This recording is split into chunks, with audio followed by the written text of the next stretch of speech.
Guinée-Bissau yooyu c'est des choses qui sont réfléchies qui sont pensées le président du jóg rek ne kii suma xarit la damay dem non dafay demul pour moom day dem pour Sénégal c'est pas une histoire d'amitié c'est une histoire d'intérêt du Sénégal et loolu c'est très important moo tax nit ñi il faut que ñuy def ndànk quand le président de la République pose un acte ou prend une décision c'est parce qu'il a reçu un renseignement je dis pas une information un renseignement lu ko won ne que décision bi lii la war a doon pour que ñu tere lii wala ñu favoriser lii donc yooyu dañ ci war a bàyyi xel le premier ministre on ne peut pas lui enlever la popularité qu'il a c'est normal que lu mu def nit ñi wax ci et cetera parce que depuis 3 ans 4 ans il occupe le devant de la scène politique mais je ne suis pas sûr que avec tout ce qu'il a vécu qu'il puisse venir et instrumentaliser la justice ça moom je ne le pense pas maintenant fii ci point bi nga nekk dañ fay daal di dese ndax yaa ngi wax visite yi vous avez évoqué le cas de la Mauritanie dem na Nigéria dem na Ghana pays yooyu yëpp dañoo daal di nekk ci benn espace moo di espace CEDEAO jamono ji ndax jàppoo ne wala ban gis-gis nga am ci taxawaayu président Bassirou Diomaye Faye ndax jàppoo ni ne mooy ki nga xamante ne moo mën a dox ba CEDEAO mën a melaat ni mu meloon maanaam unification yi dëkk yëpp nekk dans une très bonne symbiose et puis ñu mën a lijjanti suñu problème entre nous te bañ a am benn ingérence étrangère. Bon tey ci presse bi dégg naa mu ne que il n'est le médiateur de personne c'est peut-être pas un médiateur mais il est porteur d'un message ça moom c'est clair et que les gens respectent le Sénégal les gens respectent beaucoup le Sénégal et à travers le Sénégal on respecte forcément le président qui représente le Sénégal et donc waxtaan ak moom dina gën a yomb que waxtaan ak président Nigéria wala waxtaan ak président nga xam ne ils étaient jusqu'au boutiste au début des problèmes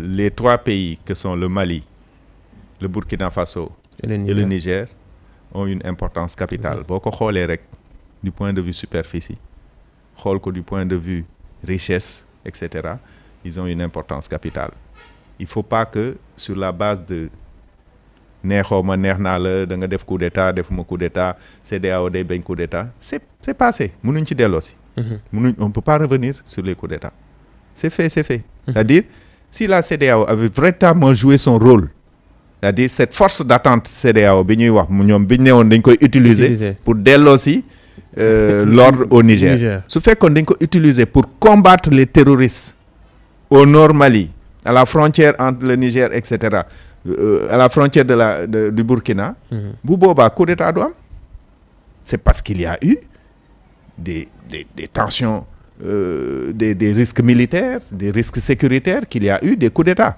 mais CEDEAO defuñ li ñu waroon def il devait faire de la prévention force d'attente boobu on doit pas l'utiliser à l'intérieur de la CEDEAO on devrait l'utiliser aux frontières de la CEDEAO su fekkee ne on veut vraiment protéger notre organisation je pense que encore une fois la diplomatie ne se fait pas dans le bruit donc monsieur le président Bassirou Diomaye Faye waxtaan ak c'est ni ñu koy waxatee ses compères ses compères chefs d'État ñun mënuñ ko xam mën nañ ci def ay supputation nag mais man de rafet naa ci njort comme ni ma la ko wax ci njëlbeen ba dans la sous-région les gens respectent beaucoup le Sénégal en tant que pays parce que turpitude bu munti am Sénégal on l'a réglé ça c'est vrai on l'a réglé donc on a des ressources le Sénégal a une capacité de résilience boo xam ne c'est très rare pour revenir dans nos fondamentaux dañuy dem ba am de grandes crises ñu foog ne que dëkk bi dina tas dina éclater on finit par faire ce qu'on a à faire et continuer la tête haute à travailler loolu la ñu gars yi nawee loolu nag mooy tax bu ñu leen di wax ñu ñuy déglu et je pense que nit ñi wax médiateur la moo tax mu ne moom du médiateur mais je pense que waxtaan bi c'est son rôle en fait c'est son rôle waaw c'est son rôle il est vraiment fait pour ça mais loolu est-ce que tey may ko moom jamono ji mu taxawaay woo xamante ni même Union africaine tey suñu amee ay problème moom président Bassirou Diomaye ñu woo ko mu ñëw taxawaay woo xamante ni suy wax daanaka ñëpp koy déglu. am naa si yaakaar lool c'est vrai que ndaw la amul torop expérience ci liggéeyu chef d'État. Mais il va apprendre très vite, hein.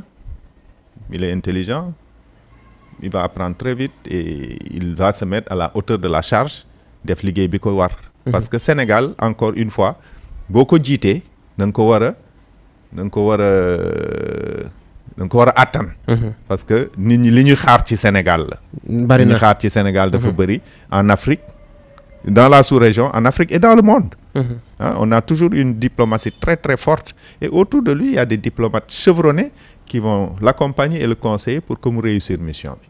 D'accord beneen mission bi mu bëggee ñu waxtaanee mooy bi nga xamante ne bien sûr ba léegi le premier ministre Ousmane Sonko démb ci bu muy jël kàddu wax na ko, bokk na ci inquiétude yi nga xamante ne Sénégalais yi am nañ ko ci dund gi nu muy nekkee ci réew mi. ñoo ngi ci période boo xamante ne ñoo ngi wàcc yenn fête yi bien sûr la tabaski en l'occurrence, te li ñuy wax dund gi maanaam jamono ji nee nañ toll na foo xamante ne les Sénégalais se posent beaucoup de questions te ñoom waxoon nañ ne suñu yore réew mi bien sûr dinañ def seen kéemtulaay kàttan ba dund gi mën a wàññeeku.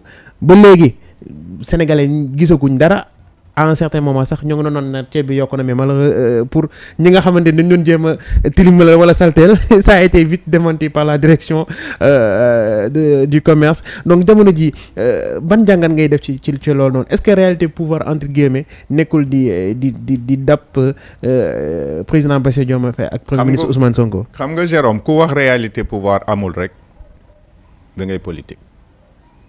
li nga xamul ak li nga xam du benn. pouvoir tant que nekkoo ci mënu xam lan moo ci nekk. tey lañ koy doog a xam nga man wax naa ko fi démb ak barki démb, ku fi wàññi prix yi rek loxuskan nga.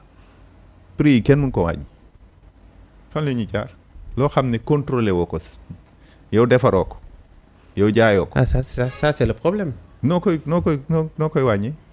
Le seul levier qu'on avait c'était les subventions. Aujourd'hui tout le monde sait que FMI tere nañu subventions yi nee na sax yi ñu joxe nañ ko wàññi. nañ ko dindi. ni ñu wàññi prix yi. Sénégal moo am le coût de l'énergie le plus élevé dans notre sous-région. Le plus élevé. te ñoo ngi jooy woyofal ne dafa yokk. lépp ay yokk. C'est-à-dire la stratégie c'est pas une baisse de prix. Il faut que ñuy wax ak Sénégalais yi et qu'on leur tienne un langage de vérité. dem campagne électorale ne bu ñu ma joxee réew mi dinaa wàññi njëg yi kooku illusion la nooy wàññee ceeb yow ceeb bi Inde lañ koy béyee transformé ko fa mu dugg bateau bi moomuloo ko mu yegg si Sénégal li nga ci mun a def mooy dindi droit de douane dindi TVA ak subventionné ñett yooyu yëpp dañ ci saturé nañ ci dem nañ ba sës. maanaam mënatuñ cee def benn. mënatuñ ci def dara. wàññi njëg du wax, c'est-à-dire nit ki bu amul. nga ne damay wàññi pour mu mun a jënd da nga ko yéene mu des ci ñàkk am gi. nit ki bu amul. da nga koy fexeel mu am. c'est-à-dire il faut augmenter les richesses. Le pouvoir d'achat des Sénégalais. xam nga dañ naan le coût du panier de la ménagère. dafa élevé par rapport à quoi? Par rapport à son pouvoir d'achat. Donc tu agis sur l'un ou sur l'autre. Mais mënoo continuer d'agir sur une baisse de prix en subventionnant et en enlevant des taxes. On sait que le Sénégal ne vit que de taxes. Bu ñu wàññee taxes yi, les revenus du pays vont baisser. Après, comment on va faire pour investir? Il faut qu'on oriente nos politiques économiques dans l'industrialisation pour que nit ñi